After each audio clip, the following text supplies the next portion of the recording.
Hello students, my name is Pankaj Pathania और बच्चों आपका एक बार फिर से स्वागत है मेरे यूट्यूब चैनल में। और आज मैं बच्चों न्यूमेरिकल्स लेके आया हूँ जो कि रिलेटिविस्टिक मैकेनिक्स पे बेस्ड है।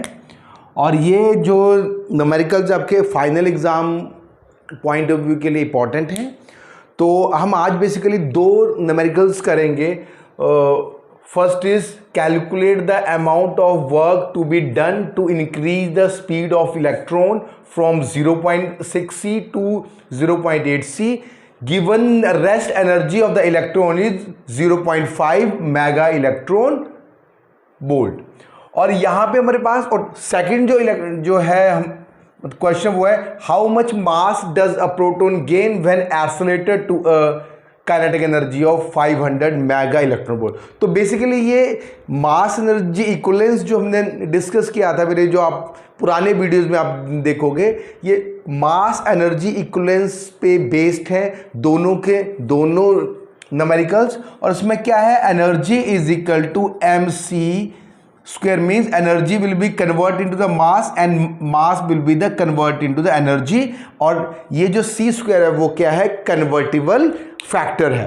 तो इसमें जो है वो बेसिकली एनर्जी, मास और हमारे पास और बहुत सारी चीज़ें जो हमने कैलकुलेट की थी। काइनेटिक एनर्जी जो है that is m minus M not C square, ये है टोटल एनर्जी, ये है काइनेटिक एनर्जी। और काइनेटिक एनर्जी जो यदि हमारे पास ये जो m है that is basically 1/1 minus B square by C square. और m नॉट क्या है, रेस्ट मास है, m जो है वो रिलेटिविस्टिक मास है। तो जब ये velocity is very very less than c, it is convert back into the kinetic energy is convert back into half m not v square. तो ये है नॉन रिलेटिविस्टिक केस और ये है हमारे पास रिलेटिविस्टिक काइनेटिक एनर्जी और ये है टोटल एनर्जी। तो अब हम फर्स्ट न्यूमेरिकल्स पहले डिस्कस करते हैं बच्चों। तो फर्स्ट न्यूमेरिकल्स में आप देखिए, calculate the amount of work to be done to increase the speed of electron. ये हमारे पास इलेक्ट्रॉन है, उसका रेस्ट मास है m नॉट है। और जब हमें उसे इसके काइनेटिक एनर्जी k1 है, हम k1 करें जब वो 0.6 c स्पीड से मूव कर रहा है। अब ये 0.8 स्पीड से मूव करने के लिए that is electron with speed of 0.8 c move करने के लिए कितना वर्क डन करना पड़ा। तो टोटल वर्क डन कितना होगा, तो काइनेटिक एनर्जी k2 है, work done is equal to k2 minus k1। भाई पहले ये 0.6 c से मूव कर रहा था, फिर हमें कितना वर्क डन करना पड़ा इसको 0.8 c तक एक्सेलरेट करने के लिए। तो सिंपल सा ये क्वेश्चन, तो पहले हमें k1 निकालना है फिर k2 निकालना है। तो सोल्यूशन हमारा क्या है बच्चों, सोल्यूशन में हमारे पास जो काइनेटिक एनर्जी k है that is basically m minus M not C square. ये बच्चों को पता है that is m minus M not C square. और m को हम लिख सकते हैं m not upon 1 minus B square by C square, m not C square. अब यहां से कॉमन है m नॉट और यहां पे है 1 minus root 1 minus B square by C square. ठीक है, तो कॉमन हमारे पास है m नॉट सी स्क्वायर यहां पे माइनस 1। तो इसको बिल्कुल सिंपल मैथमेटिक तरीके से हम सॉल्व करें तो ये 1 minus B square that is minus 1/2 minus 1। अब यहाँ पे हमें जो फर्स्ट केस है k1, तो k1 के केस में हमारे पास जो वेलोसिटी है डैट इज 0.6 c। तो यहाँ से हम बच्चों किस तरह से सॉल्व करेंगे, k1 is equal to, k1 is जब v 0.6, so k2 होगा जब v जो है वो 0.8 c होगा। तो फर्स्ट इनिशियल जो काइनेटिक एनर्जी है दैट इज जो इनिशियल वेलोसिटी है दैट इज 0.6 c है। तो k1 हो गया इनिशियल काइनेटिक एनर्जी, कितनी हो गई बच्चों, m नॉट सी स्क्वायर और 1 माइनस v की जगह हम लिखेंगे 0.6 c का स्क्वायर अपॉन c का स्क्वायर और ये हमारे पास है -1/2 -1। इसको बिल्कुल सिंपल तरीके से आप कर सकते हैं। अब ये K1 जो है दैट इज m0c²। इसको जब हम सॉल्व करें तो c² से c² कैंसिल, तो 1 - 0.6 का ये स्क्वायर भी है, तो ये हो जाएगा 0.36। अंडरस्टैंड? तो 0.6 का ये स्क्वायर भी है बच्चों। तो इसके बाद ये हो जाएगा दैट इज -1, तो ये हो जाएगा -1/2 यहाँ पे है। ठीक है, तो K1 हमारा आ गया m0c², 1 ये हो गया 0.64 और ये -1/2 ये हो गया -1। जब आप इसको सॉल्व करोगे तो ये आएगा m0c² 1.25 -1 और ये m0c² हो गया 0.25। जब हम इसको सॉल्व करेंगे m0c² 0.25, m0c² क्या है? रेस्ट मास एनर्जी गिवन है 0.5 मेगा इलेक्ट्रॉन वोल्ट। तो यहां से हम 0.5 mega electron volt 10⁶ electron volt multiply by 0.25। तो इसको हम बेसिकली इसका जो आंसर आएगा डेट इज ये, इसको मल्टीप्लाई करेंगे तो 1.25 इंटू 10⁵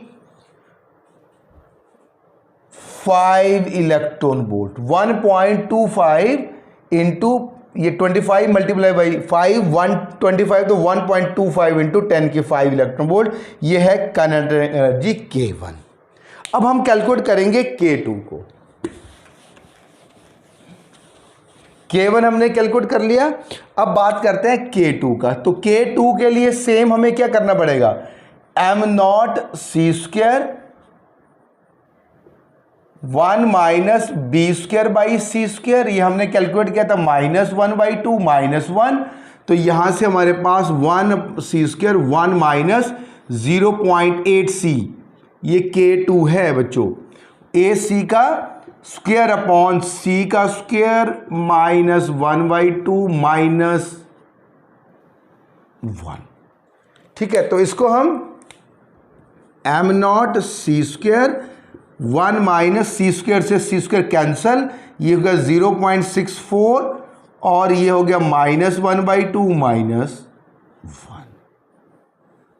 ठीक है, तो यहां से हमारे पास K2 आ जाएगा m0c², 1 ये हो गया 0.36 दैट इज -1/2 -1। जब आप इसको सॉल्व करोगे तो m0c² ये हो जाएगा m0c² और 0.36 का 0.67 -1। जब आप इसका अंडर रूट करोगे, मतलब 1/0.36 का अंडर रूट करोगे तो डैट इज 1.67। तो ये हमारे पास m0c² मल्टीप्लाई बाई 0.67 और m0c² क्या है बच्चों? Rest mass energy that is 0.5 into 10⁶ electron volt multiply by 0.67 और ये 3.35 इंटू 10⁵ इलेक्ट्रॉन वोल्ट। ठीक है, तो ये हमारे पास आ गया K2। This is 3.35। तो ये जब हम इसको K2, अब हमारे पास टोटल वर्क डन कितना है? That is K2 - K1। तो K2 - K1 जब हम करेंगे बच्चों, तो K2 - K1, तो K2 हमारे पास K2 कितना है?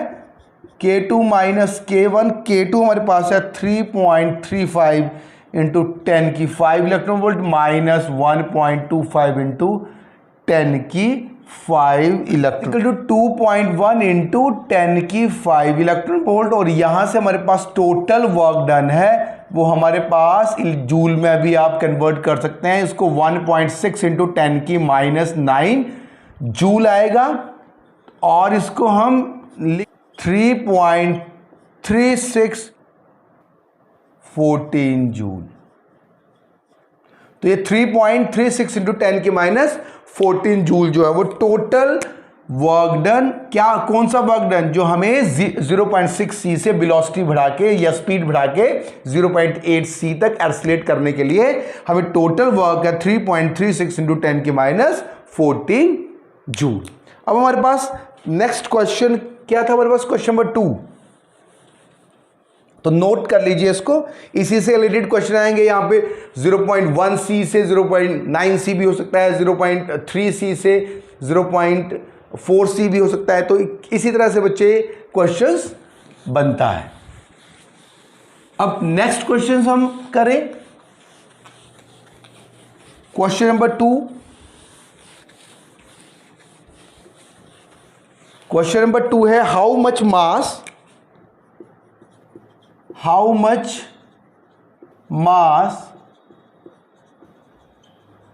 proton gain when it is accelerated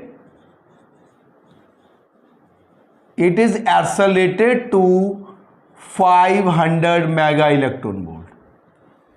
500 mega electron accelerated with kinetic energy of 500 mega electron volt. अब एक क्वेश्चन ये भी था बच्चों कि कब हमें जो काइनेटिक एनर्जी का relation m minus M not C square use करना है, कब हमें half M not C square. जब काइनेटिक एनर्जी जो है वो रेस्ट मास एनर्जी, मतलब कि rest mass energy 511 mega electron volt है इलेक्ट्रॉन की। यदि आपके क्वेश्चन में एनर्जी 0.511 मेगा इलेक्ट्रॉन वोल्ट से ज़्यादा दी होगी रेस्ट मास एनर्जी से, तो हमें ये वाला फार्मूला यूज़ करना है, और यदि कम दी होगी तो हमें ये वाला फार्मूला यूज़ करना है। तो काइनेटिक एनर्जी के फार्मूला का आपके यदि क्वेश्चन में rest mass energy 0.511 mega electron volt या इससे ज़्यादा दी होगी तो आपको ये काइनेटिक एनर्जी वाला रिलेशन आपको जो है वो यूज़ करना है। ठीक है, तो अब क्वेश्चंस क्या है कि how much mass proton gain. अब ये प्रोटॉन है, हाउ मच इसका रेस्ट मास m नॉट है, how much mass it gain हमें निकालना है m जब वो एक्सेलरेट करेंगे 500 मेगा इलेक्ट्रॉन, मतलब उसकी जो काइनेटिक एनर्जी है दैट इज योर k, मतलब दैट इज काइनेटिक एनर्जी आपको गिवन हो। तो उसको सॉल्व करने का तरीका वही, ठीक है बच्चों। कैसे?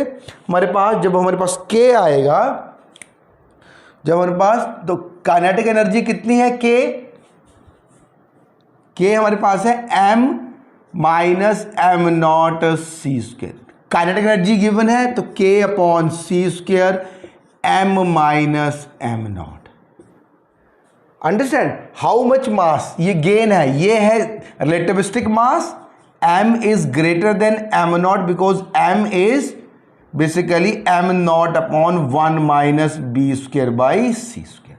तो कितना मास, ये है रिलेटिविस्टिक मास और ये है रेस्ट मास। तो इसको, तो gain in mass is equal to k by C square, और k जो हमारे पास दिया है kinetic energy that is 500 mega electron volt upon C square, और ये 500 इंटू 10 की 6 इलेक्ट्रॉन वोल्ट अपॉन 3 इंटू 10 की 8 का स्क्वायर है। इसको जूल में कन्वर्ट करने के लिए हमें 500 इंटू 10 की 1.6 इंटू 10 की माइनस 19 और ये 3 इंटू 10 की 8 का स्क्वायर। जब आप इसको सॉल्व करोगे बच्चों तो ये आएगा हमारे पास, देखो 8, ये 19 और ये 16 ऊपर गया तो माइनस 16 हो गया, और माइनस 16 मतलब 35 और 35 से 6 गए दैट इज 29, और एक कम होगा तो टोटल हमारे पास ये आएगा 8.89 इंटू 10 की माइनस 28 किलोग्राम। इतना मास गेन करेगा प्रोटॉन जब हम उसे एक्सेलरेट करेंगे 500 मेगा इलेक्ट्रॉन वोल्ट। ठीक है बच्चों, तो क्वेश्चन बस ऐसे ही बनते हैं, आपको ये फार्मूलाज याद रखने हैं, काइनेटिक एनर्जी वाला, मास वाला, और इस तरह से ये तो फार्मूला आपको याद होना ही चाहिए बच्चों। m क्या है, m नॉट क्या है, ठीक है। Thank you very much.